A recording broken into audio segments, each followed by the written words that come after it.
Karena tajassus, memata-matai, hukumnya haram, tidak boleh sama sekali.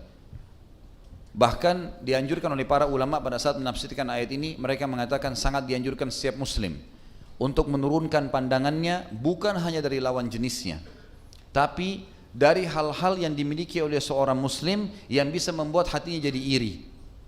Misal kalau dia lihat ke kendaraan orang, hatinya hasut, dia harus turunkan pandangan, jangan lihat kendaraan itu. Atau dia lihat rumahnya seseorang mewah, maka dia takut hatinya hasut, dia alihkan pandangan matanya. Sampai seperti itu. Jadi bukan hanya sekedar lawan jenis, tapi apa saja yang membuat bisa menyakiti seorang muslim, maka dihindarkan. Pernah ada sahabat jalan di pasar Madinah, tidak niat apa-apa. Pedangnya, dia tidak punya sarung pedang, tidak disarungin, maka ditaruh di pinggangnya. Lalu Nabi SAW untuk lihat mengatakan, beritahukan orang itu supaya dia membungkus pedangnya, jangan sampai dia menyakiti muslimin. Padahal dia tidak niat apa-apa orang itu, bukan niat mau mengganggu, bukan niat mau apa. Tapi siapa tahu bisa menjadi penyebab, maka ini sudah cukup untuk dilarang dalam Islam. Maksud dalam tajassus teman-teman sekalian adalah memata-matai profesi seseorang. Ya. Dia menikah dengan siapa, ya, kenapa dia menikah, kenapa dia cerai, kenapa dia kerja, kenapa kulitnya putih, kenapa mukanya begitu, kenapa rambutnya begitu, nggak ada urusan sama kita. Ya. Yang kita perlu luruskan kalau seandainya itu melanggar agama, luruskan. Itu kewajiban kita. Tapi kalau tidak, ya tidak usah. Tidak usah mencampuri urusan orang lain. Makin kata ulama seseorang muslim mengurung dirinya di tanggung jawab yang diamanahkan oleh Allah kepadanya, maka makin selamat di dunia dan di akhirat. Kata Urwa bin Zubair rahimahullah menasihati seseorang, dia bilang, saya nasihati kamu untuk kamu menjadi raja di dunia dan raja di akhirat. Kata orang itu, kebetulan orang itu miskin. Dia bilang, siapa yang tidak mau wahai imam, saya tentu mau jadi raja. Kata dia, zuhudlah terhadap apa yang di tangan orang di dunia, maka secara otomatis, maksudnya jangan ganggu orang, jangan kau berharap ambil punyanya orang lain, jangan kau gunjing, jangan gibah, jangan masuk ke wilayahnya orang lain. Maka kau akan jadi raja di dunia karena kau tidak punya masalah sama orang lain, dan kau akan jadi raja di akhirat karena kau akan dimasukkan surga oleh Sang Pencipta. Dari iman teman-teman, makin kita aman dari masalahnya orang lain makin baik. Jangan campur itu semua. Ada orang subhanallah memang sibuk mencari itu, selalu menyiapkan musuh untuk dia, dan tidak ada manfaatnya sama sekali. Sama ini musuh, sama itu musuh, sama ini musuh, tidak ada sama sekali manfaatnya buat dia.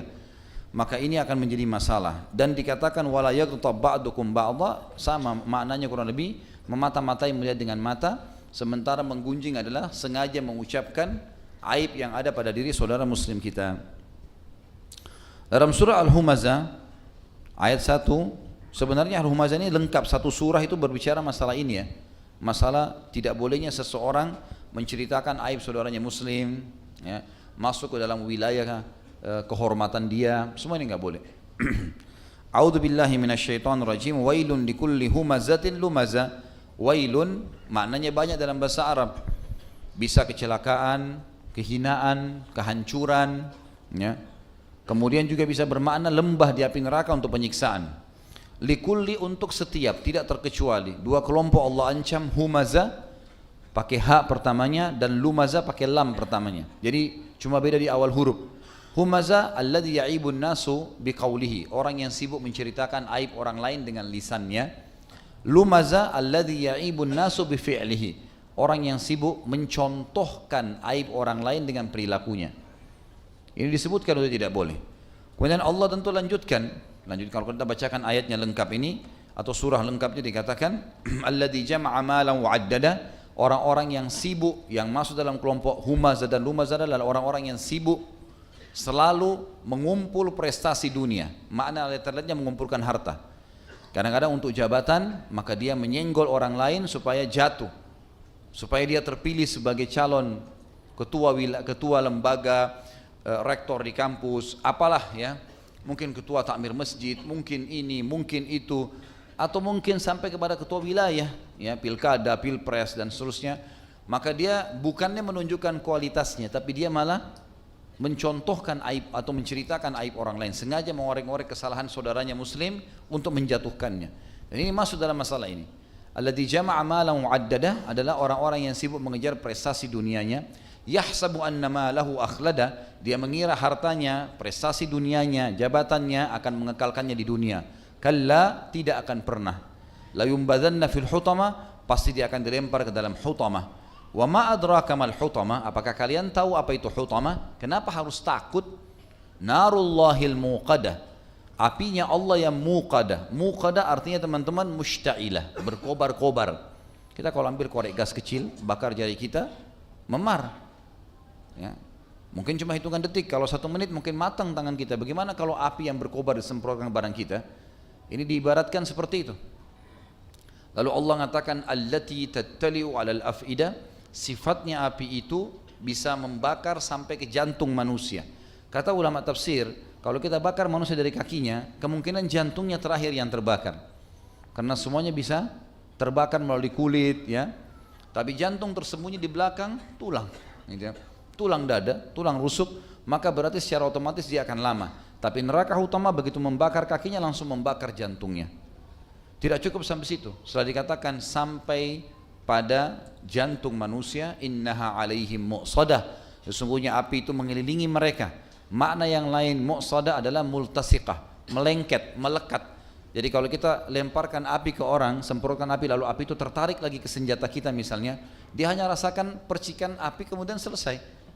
Mungkin panas, mungkin memar, tapi bagaimana kalau badan orang itu dikasih minyak atau bensin lalu disemprot api, lalu apinya melengket di badannya sampai dia mati terbakar. Maka ini yang dimaksud dengan innaha alaihim mu'sadah. Sesungguhnya api neraka utama itu begitu kena badan mereka melengket sampai membakar hangus, baru kemudian dia padam, dikasih diganti lagi kulit baru, kemudian dibuat lagi makhluk itu, dibangunkan lagi, dibangkitkan lagi, kemudian dibakar lagi, begitu terus. Kemudian fi amadin mumaddadah, ayat terakhir, dan mereka akan diikat di tiang-tiang yang bergelantungan di atap neraka utama. Jadi kalau kita tancapkan tiang di tengah-tengah ruangan masjid ini dan kita bakar seluruh ruangan ini, dia bergerak kiri kanan pun tetap akan terbakar dan dia rasakan panasnya setiap saat. Dan ini tegasnya satu surah lengkap membahas tentang tidak bolehnya seorang muslim menyakiti saudaranya muslim yang lain, baik dengan perkataan, baik dengan contoh perilaku, semua diancam dalam satu surah ini. Kemudian kita lengkapkan dengan bahasan dari Nabi SAW. Hadis pertama riwayat Bukhari dalam Kitabul Adab, nomor hadisnya 3130, dan Imam Muslim dalam Kitabul Bir Wassilah nomor 2591. Kata Nabi SAW, inna syarran nasi manzilatan indallahi man wada'ahun nasu tiqa'a fuhshi atau fahshihi. Sesungguhnya manusia yang paling buruk kedudukannya di sisi Allah pada hari kiamat adalah orang yang ditinggalkan oleh manusia karena takut akan kekejiannya atau kejahatannya. Jadi kita muhasabah masing-masing teman-teman sekalian. Kalau ada di diri kita, setiap kali kita mau berteman dengan orang, mengunjungi kerabat, berbicara dengan orang lain, lalu orang lain berusaha menghindar, itu menandakan ada masalah nih. Bahkan sudah jelas-jelas divonis orang ini adalah orang yang paling buruk kedudukannya di sisi Allah, artinya paling berat siksaannya pada hari kiamat. Kemudian dalam hadis yang lain, baginda Nabi SAW mengingatkan dalam riwayat Tirmidzi dalam kitab Bir Wassilah nomor hadisnya 2003, dan juga Abu Daud dalam Kitabul Adab nomor 4799. Kata baginda Nabi SAW, innallaha yubghidul fahishal badhi. Sesungguhnya Allah murka kepada orang yang keji dan gemar berkata kotor. Fahish diistilahkan dalam bahasa Arab perbuatan keji, artinya perbuatan yang diikuti dengan perkataan buruk dan jamahan tangan atau kaki atau sentuhan kaki yang kasar. Itu dikatakan dengan fahish. Kalau seseorang, orang Arab mengatakan orang ini fahish, maka berarti dia rusak perkataannya, rusak perbuatannya, ya. Allah benci dengan orang yang fahish dan badhi. Badhi ini suka gemar untuk berkata kotor, dalam arti kata apa saja ya, walaupun dia dalam bercanda, walaupun dia berbicara dengan istrinya atau dengan suaminya, bercanda sama anaknya, semuanya dengan kalimat kotor. Itu diistilahkan dengan badhi. Semua ini tentu teman-teman sekalian tujuannya untuk menghindari jangan sampai menyakiti orang lain. Di dalam hadis yang ketiga adalah hadis riwayat At-Tayalisi dari Usama bin Syarik dan isnadnya sahih. Kata Nabi SAW, kullul muslimi alal muslimi haramun irduhu wa maluhu wa damuhu at-taqwa hahuna bihasbi imri'in minasyarri an yahkira akhahu muslim. Setiap muslim terhadap muslim yang lain diharamkan kehormatannya. Gak boleh sama sekali dicoreng apapun yang berhubungan dengan martabatnya. Nama baiknya kah, ya, ekonominya kah, istri dan anaknya kah, atau suami sama anaknya kah, tidak boleh sama sekali dicoreng hubungannya, tidak boleh dirusak sama sekali irdi, kehormatannya. Mal adalah hartanya, tadi sudah saya jelaskan di awal pembukaan kita, tidak boleh ditipu, tidak boleh diambil, tidak boleh sengaja utang gak bayar. Wadamuhu, dan darahnya tidak boleh ditumpahkan, ya. Takwa itu ada di sini, kata Nabi SAW. Kepatuhan itu ada di sini, lalu beliau berikan isyarat ke dadahnya. Artinya apa yang saya sampaikan ini akan berbekas pada orang yang berbicara atau menanamkan di dalam hatinya. Kepatuhan kepada Allah akan ada di dalam hati seseorang. Dan cukuplah sebagai sebuah keburukan yang berat sekali bagi seseorang pada hari kiamat. Keburukan, kekejian artinya hukuman yang berat, ya. Dengan cara dia merendahkan saudaranya muslim. Dengan cara dia merendahkan saudaranya muslim, apa saja. Mungkin karena dia merasa lebih ekonominya, maka dia merendahkan orang lain. Dan saya sudah pernah bilang teman-teman sekarang, kalau masih ingat, selalu saya ucapkan itu, ya. Jauhi syamata. Syamata menganggap remeh orang lain, tidak boleh sama sekali. Bahkan terhadap musuh pun kita nggak boleh syamata, nggak boleh kita menganggap remeh.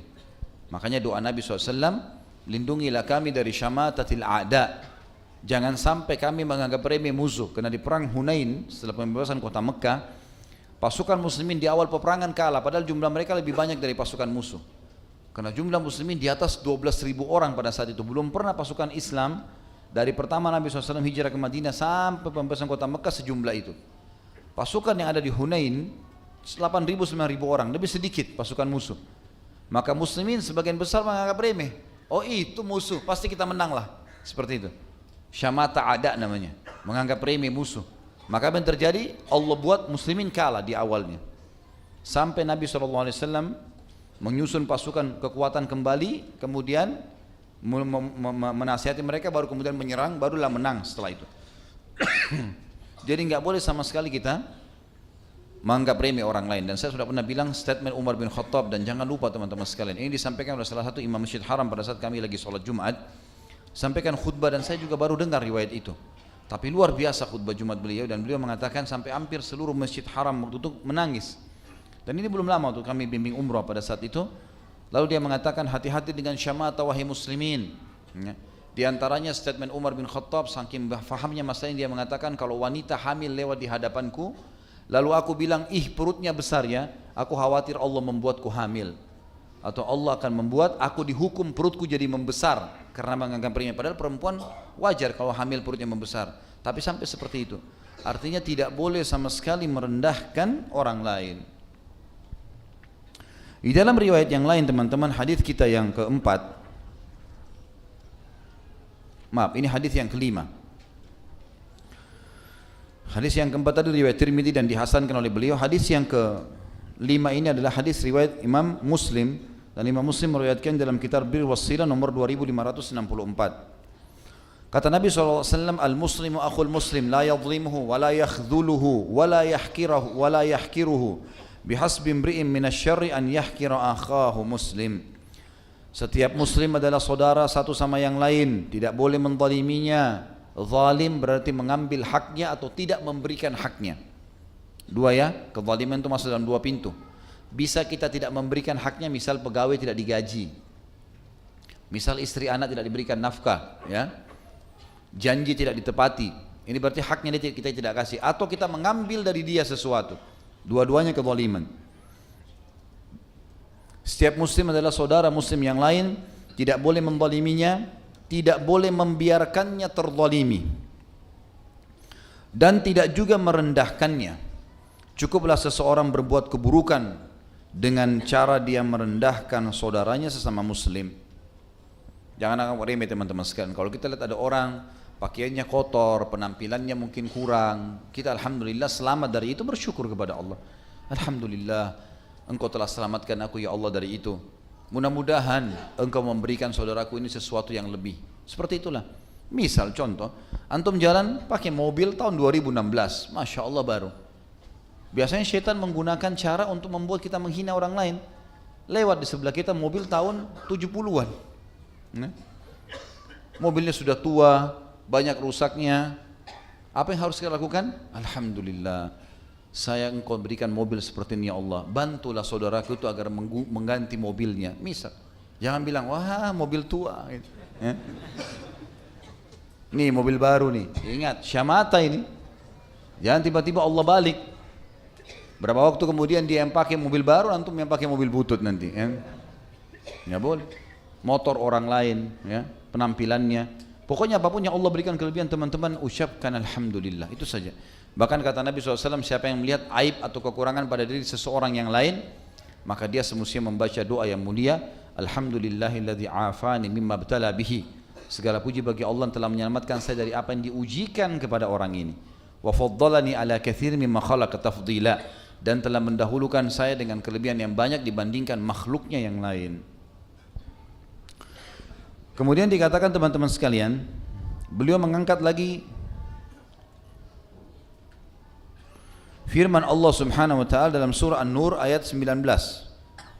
Ini tersisipkan, semestinya ayat Al-Qur'an ini di awal ya, berikut dengan dalil Al-Quran, tapi kita bacakan karena beliau menulisnya di sini. Imam Adz-Dzahabi rahimahullah menulisnya, An-Nur ayat 19. A'udzu billahi minasyaitonir rajim. Innal ladzina yuhibbuna an tashi'al fahishatu fil ladzina amanu lahum adzabun alimun fid dunya wal akhirah. Sesungguhnya orang-orang yang ingin suka berita perbuatan yang keji tersyiar di kalangan orang-orang yang beriman, hasud, iri, lihat orang lain maju, orang lain itu terus dia sibuk dengan itu terus. Kenapa ya, kenapa ya, kenapa ya, selalu merasa kenapa orang lain punya kelebihan. Lalu dia sebarkan sesuatu yang bisa menjatuhkan ya, reputasinya, kebaikannya orang itu di kalangan orang-orang beriman. Sesungguhnya orang-orang yang ingin agar berita perbuatan yang keji tersyiar di kalangan orang-orang beriman, maka mereka mendapatkan azab yang pedih, bukan cuma di akhirat, di dunia dan di akhirat. Hukuman akan datang. Bahaya sekali. Dan jangan coba-coba teman-teman sekalian, makanya jangan masuk kepada wilayahnya orang lain.